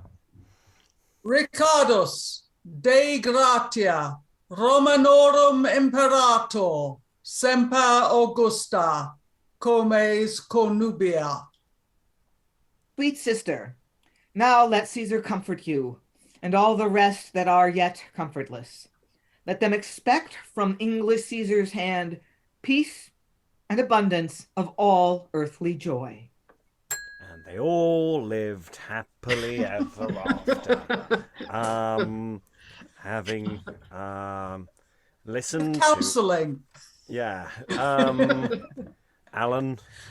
That's all in the very narrow sense of those that have survived. Yeah, I've got a number of notes about this ending. Saxon being really unhappy about things, of which I just wrote in the margin. Yeah, I don't care about your feelings. Very hard to care about your feelings. Alexander doing lengthy exposition of stuff we already know, which I just wrote in the margin. Alphonsus should have slapped him harder. And then we get the method of execution, which gives the playwright an opportunity to just be randomly anti-Semitic. Like, yes, we should kill him as in the way we kill Jews. Yeah, because he's that bad a person, kind of thing. Yeah. So. Does anybody know if that is what happened in Germany? I mean, it's also a bit of local color, you know. Yeah, it's. I mean, it's a pretty horrific death. Hanged by the heels between two English mastiffs. You know, it's not nice. But yes, we don't really think that any of these people are desperately nice, especially as that comes from Saxon again, who you know, Edward seems to be standing next to, if not conversing with each other, but they don't seem to be just going, "Oi, you murdered my wife," etc. So yeah, and then they get on with some business of electing, with the few people remaining who can vote. I mean, this is a serious disenfranchisement of most of the electors. Yeah. Thoughts on the room? Lynn. Yeah, I'm not very happy about the fact that Saxon just kind of gets away with it. That. Yeah. I mean, infanticide on two levels. Yes. Yeah. But I mean, we're supposed to think, oh well, you know, he was the wronged party, and it was just kind of revenge, and it was just a mistake. So that's kind of. But you know, I kind of feel like that the anticlimax of the end is almost the point. I'm having a really hard time articulating this, but it's sort of one of the ironies of the play, that all of this really over the top horror, just so like one of the guys who was a main contender gets to be emperor. It's kind of a really horrible version of a Shaggy Dog story. Yeah, Richard is called over to become the Holy Roman Emperor, and they all sort of say, "Oh, actually, sorry, we gave it to somebody else," and he goes through all this, and then at the end they just give it to him anyway. Yeah, there is that element to it, isn't there? Exactly. Aliki. I'm going to risk a scolding from Helen, having asked her not to go too much into the real history. But I have been looking at Wikipedia for the real history, and all of this horror show seems to be made up. Alfonso X stayed in Spain, was married to a Spanish princess, had 11 children with her, and Richard went over to Germany and got elected king, and that was it. Emperor. Yeah, but he didn't last. No. I mean, this is the interregnum. He isn't in the list as an emperor. Okay. I mean, all of this stuff has been made up for fun and amusement. There isn't even like a smidgen of right. Right. So yeah, Richard actually predeceased Alphonsus historically, and Alphonsus is like, "Me, I could still be emperor. I could still be emperor," and the electors were like, "No. We told you no once." It's been fairly all right. I mean, I'm generally in favor of kings who sponsor translations and stuff. Yeah. Yeah, I think we can safely say this has very little connection with the nature of reality. A lot of the time. I mean, yeah, sure, people do horrible things, but not quite in this fashion, as it were. You know, makes you wonder what the point is of it exactly, other than the English being the good guys in this story, to the extent that there are any good guys. To a degree, it's just that, for the fun and frolics of people doing horrible things for our entertainment. And a lot of the time, let's not be hypocrites here, we did kind of enjoy some people doing a lot of the horrible things. It's just every so often we went, "Oh, that was a little too horrible." we came here for some horrible, but then you went really horrible. At which point you're going, well, where are you putting your artificial lines of horribleness? And aren't you, where are we going with that? Anyway, sorry, Sarah. I want to answer that question, but I'm kind of segueing into a final thought. Is that that's all right? We can do some segueing. That's fine. Yes. It's you're right. There's this thing of, oh yeah, we want it to be horrible, but yeah, not that horrible. But I have to say, for me, I really enjoyed the horribleness of the first third of the play. But it's because I thought Alphonsus was going to be one of those really clever villains, that Lois was talking about. One of these kind of anti-hero villains where, God, yes, he's horrible, but he's so clever. You're kind of compelled to follow what he's doing, and kind of, even if you're not actually rooting for him, you kind of are in spite of yourself, because he's just so Machiavellian, and what he does is so complex and so clever. And I really thought that's where the play was going, and then it turned out he was just a bit of a twat.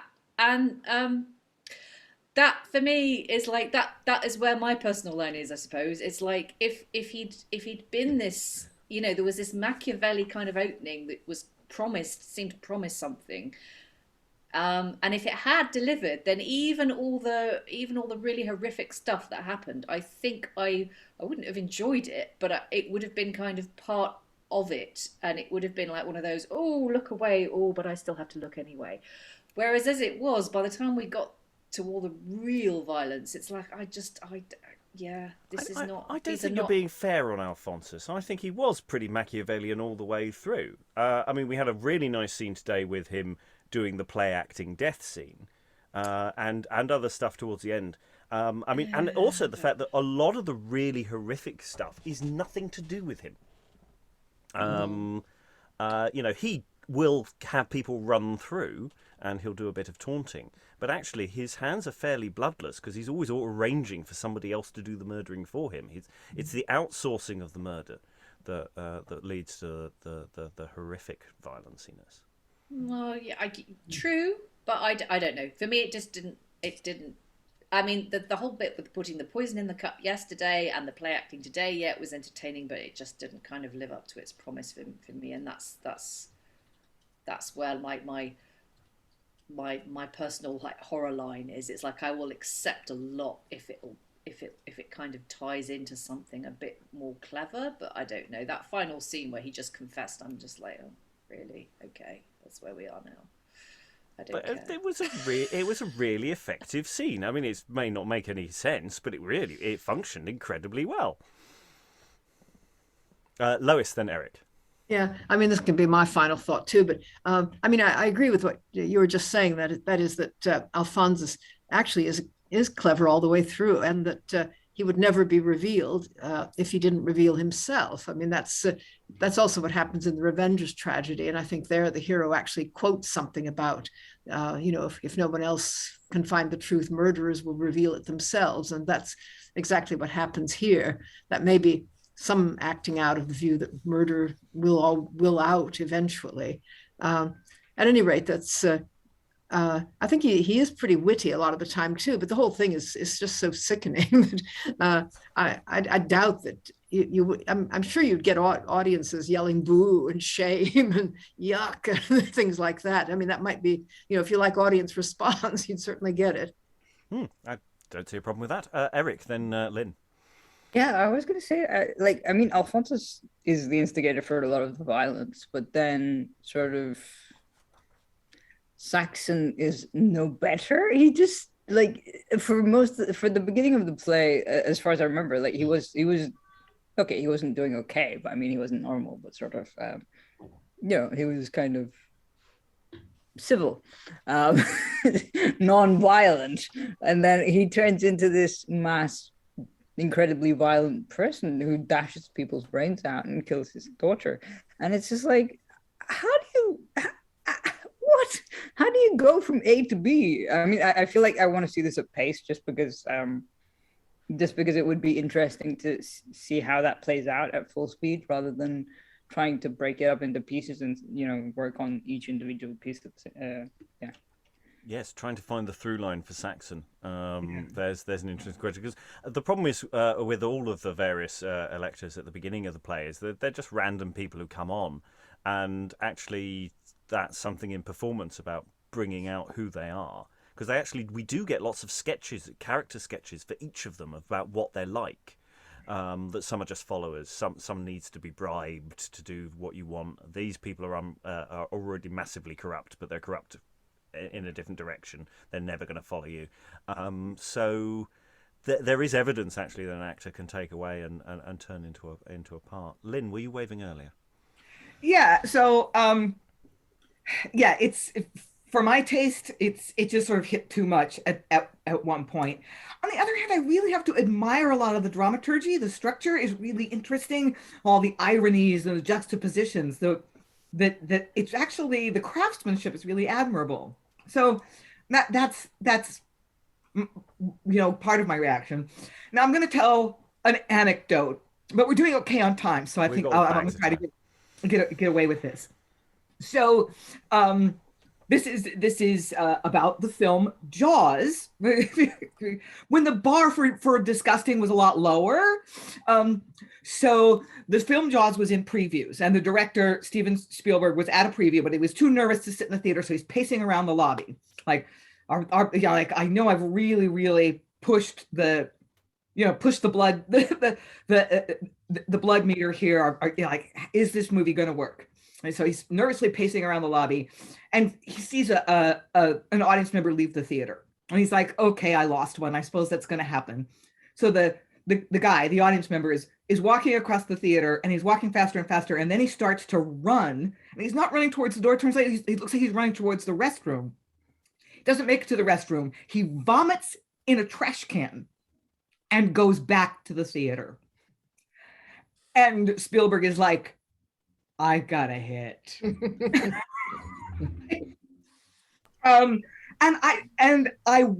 that's what the phenomenon that you would want. It's like people would be like literally trying not to lose their supper, but they can't look away. I mean, it is a roller coaster. It's designed to be a roller coaster in that sense, of people of all these plots and these things piled onto each other, in ways that are designed to surprise you as well. It's surprise as much as shock. I think it's the surprising. Where is this scene going? Oh, it's suddenly gone in a different direction. It's suddenly changed direction again. Who's in the ascendant? So yeah, we're about to stumble into final thoughts, and some of you have been here all the way through. Some of you have stumbled into this this show for the end of it. But one of the questions or one of the things we haven't really discussed is actually when this play was originally produced. And so one of the questions to ask the people who don't know anything about this is where do you feel it fits in as a play written around about the same time as something like the two lamentable tragedies, where people get their heads brained with hammers and blood everywhere, or at the same time as Edmund Ironside, or orbiting Guy, Earl of Warwick, or do you feel it's something more, say, in the Marston zone for the kind of plays that we've already done? Do you feel it's an earlier play or a later play? Or do you have any opinion at all? Anyone wanting to voice a thought?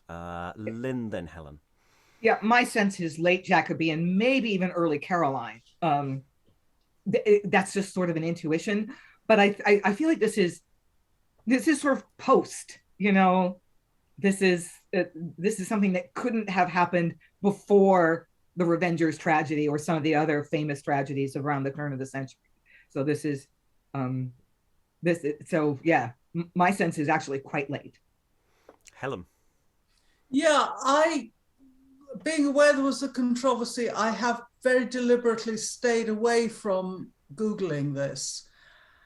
My instinctive feeling is 1599.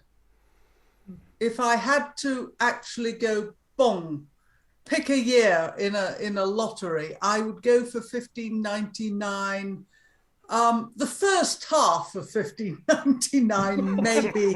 I mean, I was going to go for 1601, but there was some legislation about history plays. Maybe this won't count.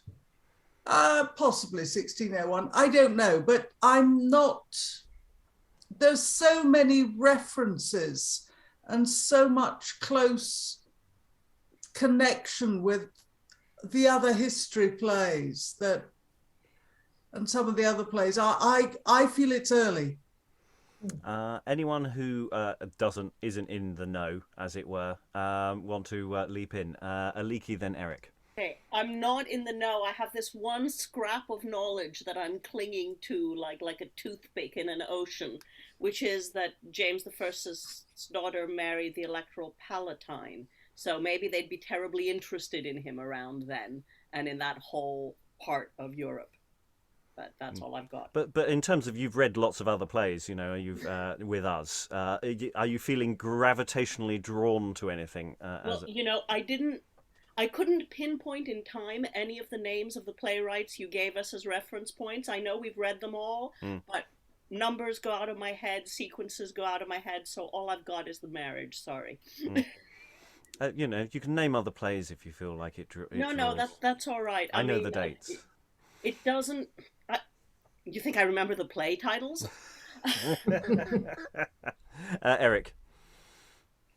Yeah, I mean, I didn't sort of adhere to the no Googling rule, but I mean that I didn't read the article that I had found. So yeah. Anyway, I was gonna say that this is probably even later than that, because like, well, mainly because of what Lois has been saying about the sort of, and what Aliki has been saying, but like sort of also just the number of the size of the stage. The even if this was indoors, you would need like a huge space for this to happen. I feel like you would need space for a lot of this to happen, up and down, and sort of, unless it was somewhere like the Globe or something. I don't know. I just get the feeling that it was kind of, you would need a proper professional playhouse rather than a sort of indoor, like an interlude kind of space. That's what I mean. Oh yes, it's don't worry, it's definitely not interlude. I mean, it's not as massive actually, stagecraft wise, as you would think. I mean, especially as it eschews doing any kind of battle scene on stage. You know, we do have a lot of the company on stage, but actually, it's not too bad. I think, logistically speaking, once you get past the spectacle. Okay, we've danced around that for a bit. I deliberately want to do that just because people have been reading a lot of early stuff with us, by which I mean the sort of 1590s, just to see what people's Scrooge McDuck feeling was like. You know, you reach your hand into the gold coin pile and see whether you've got a number. And I have to say, having read it now, I've been flicking back and forth because there's bits of it going, oh, it really does feel like it's just following on from these plays, and it feels like it's here, and it's suddenly going, oh, it feels very 1590s, and then I'm going, no, it feels so much later. No, it's much later. It's definitely after this. It's after this. It's after that. So yeah, I'm broadly speaking going to give up on that game, and just go on. Once upon a time, it was down as 1594 in the annals, and then later on, Wiggins et al. And various other people have looked at the fact that at the very beginning of the document that you have been reading, it does actually state the action on the Blackfriars stage. So we know that there is a revival or a original performance in an indoor performance space later on. And so we could be as late as 1630, but of course it could be a rewritten version of an older play, and we could dance around this little merry-go dance all day. But I just brought... I wanted to start from the position of not telling people when it might be, because... yeah, it bamboozled me, actually. I don't know either now. But I'm going to go to two people who I think may have opinions. I'll go to Dan, then Lois. No, Lois can go first. Lois. She had. Well, I've already said that. I mean, I do think that the marriage of Princess Elizabeth to the Elector Palatine created an interest in Germany, and the whole business of what on earth an elector was. I mean, there was a certain sense that she was marrying beneath her, and I think people must have had to figure out, well, why is the fact that he's an elector such a big deal? And just the whole history of, well, especially once the 30 Years' War started. I mean, they were very interested in that, especially after she and her husband were forced to flee from Prague and there was a lot of agitation for English help to restore him to his throne in Bohemia. I mean, that sort of occupied quite a lot of attention. And in fact, Charles I, who was her brother, was always talking about trying to do something for her. So this could well be a Caroline play. The thing is, we haven't read that many plays from the late period, and there are some really gruesome ones with an awful lot of blood in them, and complicated Machiavellian plots and so on. I think that if we'd read more of those, it would probably be more obvious that this fits into that category. Yeah, well, that's why in my head I've been pulled both ways. I'm finding it very, very, very, because I do see markers. I can understand why someone would put down a marker of the 1590s. It's not entirely illogical. But it doesn't matter to us. It doesn't matter at all. It's just a play. We'll put it on regardless. Dan. Yeah, the thing about the title page is a little complicated because, of course I want to say, all right, yeah, it's definitely King's Men, definitely Blackfriars, but then it also attributes Chapman with it, and which has been widely discredited. And there's a number of other plays that, this was printed originally in the first printing we have of is 1654, and it's by Humphrey Moseley, who has other somewhat questionable attributions out there. I won't get into that. My feeling, just reading it and just knowing, having read a number of other plays and seen other plays from the 1580s, 90s, is that it takes so much inspiration from Tamburlaine, from Spanish tragedy, the whole revenge aspect of it, and not necessarily being the most sympathetic of them either. But you still follow their logic to some degree. Also the humor of it, and I think it's hard to not laugh at some of these scenes because I think it is absolutely deliberate. And also having the German speaking character in there, who's, which is interesting because it's printed, all of hers is printed in black letter, which had pretty much gone out of fashion, but for whatever reason, they still went with that fashion. It makes me really think late 1590s, early 1600s, just those conventions in and of itself. And then we get to the Caroline plays and we don't see necessarily these, I guess, or fewer of them, these quasi-history plays with that type of lead characters who get their comeuppance, but you're following them all the way through, as well as I guess these type of what do I want to say? History type plays. You see fewer of those. So yeah, we're all speculating here. For all we know, it was there's the speculation that it was adapted again for the stage in the 1630s, which may have well been the case. But just those themes in and of itself tend to make me think 1590s, 1600s. You see, because I feel it's very similar to Jew of Malta in that respect. Because I'd be very happy to say Jew of Malta is effectively a 17th century rewrite of an earlier play, and that this might complicate the reading of this text. Because as I say, there are markers in both directions that shifts depending on which part of the play we're reading as well. Though it's not quite as obviously clear cut as parts of Jew of Malta, where it's just you feel the gear suddenly change in Act 2, I think. You suddenly go, hang on, which play are we in now? Anyway, lovely discussion though that was. It is actually entirely outside of our primary remit, and we're here to talk about the play itself and staging the play itself and what we do with it today, what medium we might want to play with it. Any final thoughts around the room now that we've got to the end? And I'll start with someone who wasn't here for most of the play. Emma, any final thoughts about the ending of the play and staging? I really enjoyed it. I think it's great. I enjoyed all the twists and turns. Maybe slightly unsatisfied by the final ending. The fact that Saxon got no comeuppance at all was a bit problematic for me. But I really like the story arcs, particularly of the two young men, Alexander and Edward. Alexander starts as kind of quite naive and then grows to kind of outstrip his teacher Alphonsus by the end. And then Edward, you kind of start with this teenage kind of rom-com with all these lost in translation jokes, and then he undergoes all this tragedy and probably grows up quite a lot in the process. So I enjoyed those story arcs. I think they're very strong and a good basis for a good play. Yeah, I think we did that. A distinct trimmage of the ending and maybe a few minor adjustments to make that ending land a bit better. But yeah, structurally, I think it's very sound. Helen, any final thoughts? I see it as a history play. I know there's an awful lot of horror and there's an awful lot of all sorts of revenge and all sorts of other things. But I still think that its primary place is in with the history plays. That's my feeling about it. I may be totally wrong here. I would love to be a part of doing it on stage. I mean, often I would say, I'd love to see this staged. But this time I say, I'd love to be in a staging of this, because it is such fun.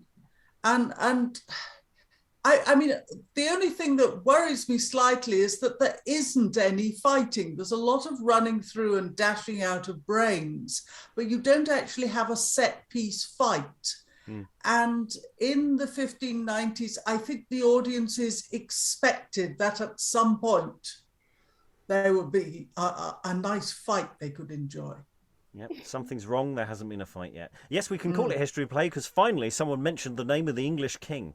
Finally, yes, Henry III. We definitely got a marker that came because we were having this discussion the other day going, are we sure when this is? It's after King John. So we know where it goes now. Thunk. Sarah, you spoke a little earlier. Do you have any more in terms of final thoughts about the play overall? It didn't. I didn't not enjoy it, but I think the thing is I can't get over the fact that it didn't quite live up to my early expectations of it. Having already said something about that and then had a little think about what you said in reply, I think the problem for me is that he doesn't really. Yeah, okay, he is clever, Alfonso, but he never really needs to be very clever, because he doesn't really have any major antagonist. He doesn't have any major adversary to deal with. Yeah, he gets to do a lot of play acting, and everyone goes, "Oh, he's dying of poison," and Alexander, who is kind of his nemesis, and you kind of know Alexander's going to be his nemesis from the beginning. But he's not a very bright lad, bless him. And, I don't know. I wasn't really compelled by it. I thought there were lots of really great moments in it. I think it would probably do quite well with a modern audience. But it just really wasn't for me, in spite of all the individual pieces that I enjoyed. It didn't really work as a whole for me. Alan, any final thoughts? Excuse me. It's very well written. Most of it is well constructed. I have an issue with this sort of gore fest theatre because it's just something that doesn't appeal to me. And I think the final sequence almost feels like the stage manager is banging on the door and saying, "Look, come on, we're going up tonight. You need to get this written." It all feels very rushed and peremptory, and it's not a satisfactory resolution. And as I say, I just can't get into programs, plays or whatever that just end up with a whole heap of bodies all over the place. It just doesn't float my boat. Yes, not every play is for everyone's tastes. But that's why we have the multitude of things. And I think Bryony will be kicking herself. She missed this, given her love of the Grand Guignol. I was going to say Tamara's really missing out on some stuff that she would have enjoyed as well, but never mind. Eric, any final thoughts? Yeah, like I said earlier, I wanted to see this at pace, just like sort of to see whether it stands up to it stands on its feet or something, sort of just because it's interesting as a play as well. And but that final scene, come on, really hanging the Jews in Germany. I mean, come on. I think we can make some cuts there. I think we can make some just a adjustments. few cuts. Minor tweaks. Yeah. It wouldn't be the first play we've got to the end when suddenly, randomly, they're anti-Semitic for no readily apparent reason. But also I was intrigued that like Saxon defers to the authority of the law, or sort of basically has sort of goes go hang him over there or whatever, rather than killing Alexander on the spot for making him do whatever it was he was doing, or whatever he believes incurred that, basically. I don't know, it's just such a, like, there's part of me going, how are you going to put this on YouTube? Like, as a performance with, kids being murdered and all that stuff. I mean, that's not the only murder that is problematic, but yeah, I mean, yeah.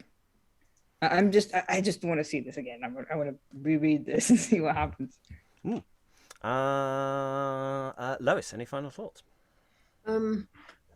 I pretty much said them. I mean, I see it. I don't see it really very much as a history play, or at least not as an English history play, which was the dominant form in the 90s. I mean, history plays died out partly because there was nervousness about application, but also partly because with the Scottish king on the throne and lots of ambassadors from other countries, English history was just not very appealing, and the Scots in the English history plays tend to be the villains, or they tend to be treated comically. So, I mean, there's still history, but there tend to be history of other countries. I mean, Davenant wrote, I think his first big success was Albovine, King of the Lombards. That's the kind of, there's plenty of history around, and it seems to me that's what's happening in this play. It's history happening on the continent, not in England.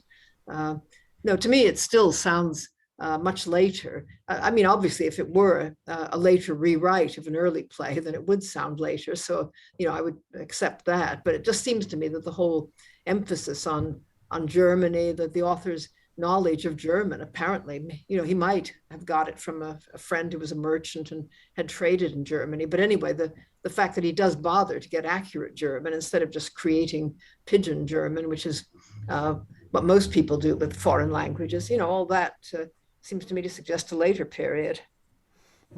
Dan, any final thoughts? Obviously, you've only come in for this session about the play and how it functions, and thoughts on that?